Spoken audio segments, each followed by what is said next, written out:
샬롬 할렐루야. 요한복음 12장 24에서 26절입니다. 내가 진실로 진실로 너희에게 이르노니 한 알에 밀이 땅에 떨어져 죽지 아니하면 한 알 그대로 익고 죽으면 많은 열매를 맺느니라. 자기의 생명을 사랑하는 자는 잃어버릴 것이요 이 세상에서 자기의 생명을 미워하는 자는 영생하도록 보존하리라. 사람이 나를 섬기려면 나를 따르라. 나 있는 곳에 나를 섬기는 자도 거기 있으리니 사람이 나를 섬기면 내 아버지께서 그를 귀히 여기시리라. 아멘. 히브리서 12장 2절입니다. 믿음의 주요 또 온전하게 하시는 이인 예수를 바라보자. 그는 그 앞에 있는 기쁨을 위하여 십자가를 참으사 부끄러움을 개의치 아니하시더니 하나님 보좌 우편에 앉으셨느니라. 아멘. 제목은 죽어지는 밀알이 되자입니다. 한 알에 밀이 죽어서 열매 맺는 과정을 보면은 씨앗은 싹이 나고 뿌리를 내리기 위해서 죽어서 모든 부분을 양분으로 내어줍니다. 비록 형체는 없어져도 새 생명을 탄생시켜서 많은 열매를 맺지요. 반면에 씨앗이 죽지 않으면 아무런 열매를 맺지 못합니다. 이런 자연의 법칙은 영계에서도 동일하게 적용이 되지요. 요한복음 12장 24절에 한 알이 밀이 땅에 떨어져 죽지 아니하면 한 알 그대로 익고 죽으면 많은 열매를 맺느니라 말씀했습니다. 여기서 한 알의 밀은 이 땅에 오셔서 십자가에 달려 돌아가심으로 인류에게 구원의 길을 열어주신 예수님을 의미하지요. 그러면 구세주가 되신 예수님께서는 어떻게 죽어지는 한 알의 밀이 되셨을까요? 창조주 하나님의 아들로서 육신을 입고 이 땅에 오신 예수님께서는 아무 죄 없이 피조물에 의해서 수치와 모욕과 고초를 받으셨습니다. 침뱉음을 당하시고 채찍에 맞으며 가시관을 쓰시고 온갖 조롱을 받으셨지요. 하지만 예수님께서는 부끄러움을 전혀 개의치 않으셨습니다. 결국 인류의 죄를 대신 지시고 나무 십자가에 달려 물과 피를 다 쏟으시고 돌아가셨다가 3일 만에 다시 살아나셨지요. 그리하여 누구든지 부활하신 예수 그리스도를 믿으면 구원받아 천국에서 영생 복락을 누릴 수 있는 길이 열린 것입니다. 히브리서 12장 2절에 믿음의 주요 또 온전케 하시는 이인 예수를 바라보자. 저는 그 앞에 있는 즐거움을 위하여 십자가를 참으사 부끄러움을 개의치 아니하시더니 하나님 보좌 우편에 앉으셨느니라 말씀했습니다. 여기서 그 앞에 있는 즐거움이란 사망의 길로 가는 죄인들을 구원할 수 있다는 사랑과 아버지 하나님의 뜻을 이룰 수 있다는 기쁨을 의미하지요. 또한 하나님의 섭리를 이루어서 만왕의 왕이요 만주의 주가 될 수 있다는 즐거움을 말합니다. 우리도 하나님의 일을 하면서 예수님처럼 어떠한 고난을 겪는다 해도 항상 기뻐하고 감사하며 철저히 죽는다면 많은 열매를 맺을 수 있습니다. 죽어지는 밀알이 되어서 풍성한 열매를 맺으려면 첫째는 자아가 죽어야 합니다. 둘째는 가정에서 죽어야 되겠고 교회에서 죽어야 되겠고 하나님 나라를 위해서 죽어져야 되겠지요. 죽어지는 밀알이 되어서 풍성한 열매를 맺으려면 자아가 죽어야 합니다.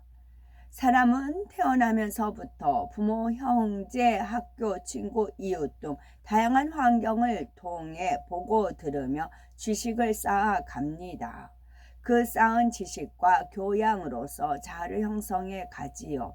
그런데 주님을 영접하여 하나님의 말씀을 듣고 배우면서 죄와의 싸움이 시작되지요.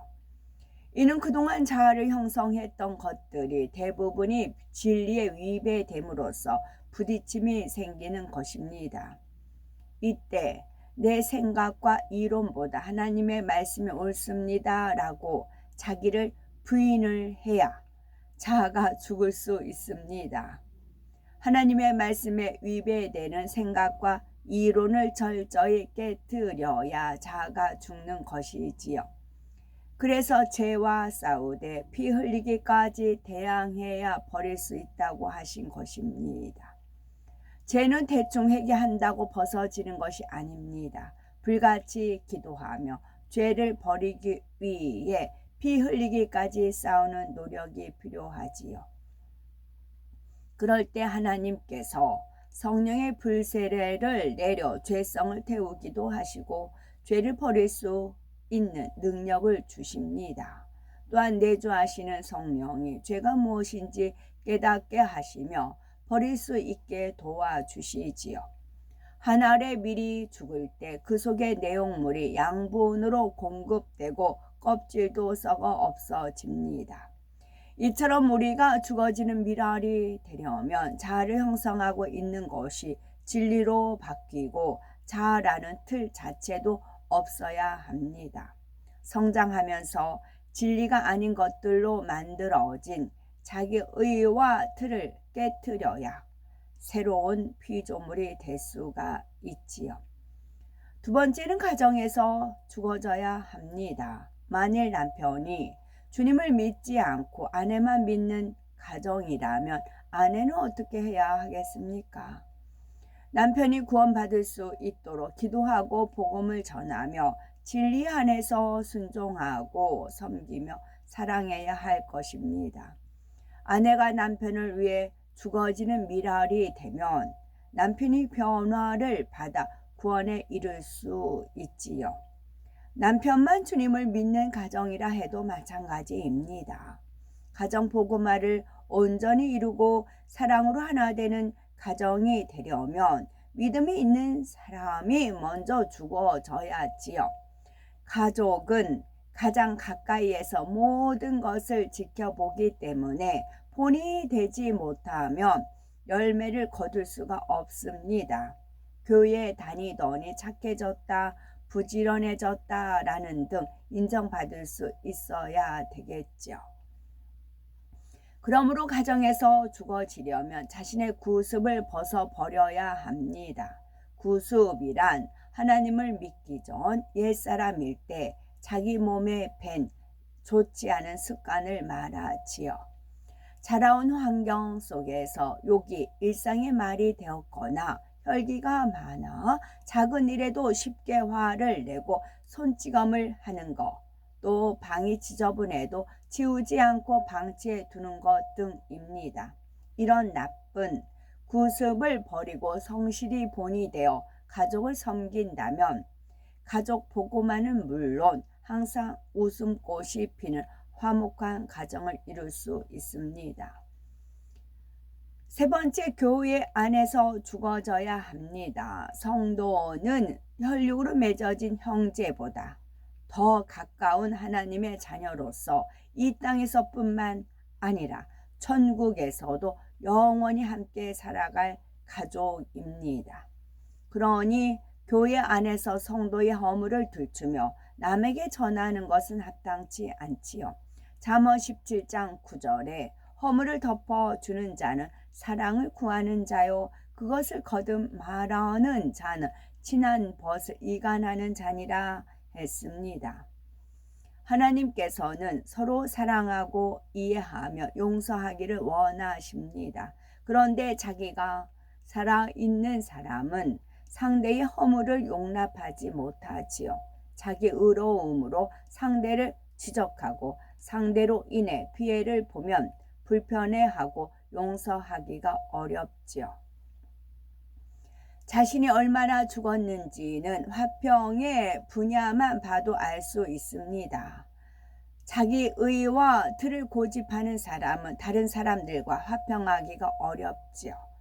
틀이라는 것은 딱딱하여 부딪히면 소리가 나니 화평이 깨지기 마련입니다.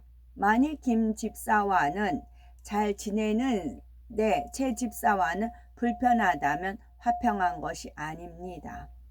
자신에게 잘해주는 사람뿐만 아니라 그렇지 못한 사람과도 화평을 이룰 수 있어야 하지요.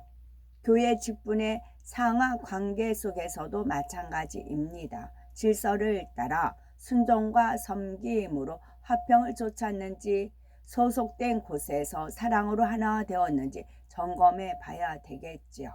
죽어지는 미랄과 같은 사람은 어디를 가든지 화평을 이룰 수 있습니다. 네 번째는 하나님 나라를 위해 죽어져야 합니다. 하나님의 나라가 이루어지는데 가장 중요한 것은 영혼 구원이지요. 예수님께서 십자가에 달려 돌아가신 것도 수많은 영혼을 구원하시기 위함이었습니다. 그래서 주님께서는 승천하시면서 예루살렘과 온 유대와 사마리아와 땅 끝까지 이르러 내 증인이 되리라 당부하시었지요. 주님의 증인이 되어 복음으로 많은 사람을 구원할 때 하나님 나라가 크게 이루어집니다. 우리가 한 사람을 전도하기 위해서도 많은 시간과 물질과 정성을 투자해야지요. 많은 사랑의 수고가 따릅니다. 착한 행실로 하나님께 영광을 돌려야 그들이 은혜를 받고 빛이신 하나님을 찾기 때문입니다. 전도된 영혼을 갈무리하는 것도 마찬가지이지요. 헌신과 사랑의 수고를 아끼지 않을 때 많은 영혼이 영적 성장을 이루며 교회가 부흥할 수 있습니다. 주님의 십자가 사랑을 깨우친 사람은 이 사랑에 빚진 심정으로 전도하며 영혼 갈무리하는 일을 수고롭게 여기지 않습니다. 자신의 것을 다 내어주고도 기뻐하며 자원함으로 헌신하지요. 로마서 8장 17절에 우리가 그와 함께 영광을 받기 위하여 고난도 함께 받아야 할 것이니라 말씀했습니다. 이처럼 하나님 나라를 위해 희생하고 죽어짐으로 사망으로 가는 수많은 영혼을 구원하여 주님의 핏값을 찾아드리는 자녀가 되어야 되겠지요. 옛사람, 새사람 살펴봅니다. 옛사람이란 죄로 인해 죽을 수밖에 없고 주 안에서 거듭나지 않아 비진리 가운데 행하는 사람을 가리킵니다. 반면에 새사람이란 예수 그리스도를 영접하여 성령을 선물로 받고 새롭게 태어난 사람을 말하지요. 옛사람이 거듭나기 위해서는 오직 심령으로 새롭게 되어 하나님을 따라 의와 진리의 거룩함으로 지으심을 받은 새 사람을 입어야 합니다. 에베소서 4장 23에서 24절입니다. 아멘.